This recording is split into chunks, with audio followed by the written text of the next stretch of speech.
Guys വിമാനം പറഞ്ഞ റോക്കറ്റാണ് അറിയില്ല, ഒരു വലിയ വര ഉണ്ട് കേട്ടോ. എന്ത് വലിയ വര,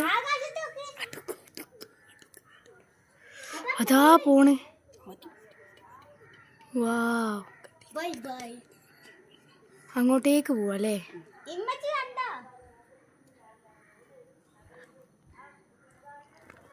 ഗൈസ് ആ തലക്കലെത്തിട്ടോ. ഇത് എന്തേ കാരണം വരാനുള്ള കാരണം എന്താ നിങ്ങൾ പറയിട്ടോ, കമന്റ് ചെയ്യും. മൈരിബാങ്ക് കൊടുക്കുമ്പോൾ ഒരു ഷോർട്ട് വീഡിയോ എടുക്കാൻ വിചാരിച്ചിരിക്കേനി, അപ്പോഴാണ് ഇത് കണ്ടത് കേട്ടോ. വലിയൊരു വര, അപ്പോൾ അത് മാഞ്ഞു പോകുന്നുണ്ട്. ഇപ്പോൾ ഇതിനെ കാണുന്നില്ല, വിമാനത്തിന് റോക്കറ്റ് ഏതാണെന്നറിയില്ലല്ലോ, അതിനെ കാണില്ല, പോയി. നമ്മളെ വയറ്റി പ്രസവിച്ചിട്ടുണ്ട്. അടുത്ത വീഡിയോയിൽ കാണിച്ച 4 മക്കളാണ്. ഒക്കെ ഞങ്ങൾ അടുത്ത വീഡിയോയിൽ കാണിച്ചു തരാം. അപ്പം ശരി, അസ്സലാമു അലൈക്കും.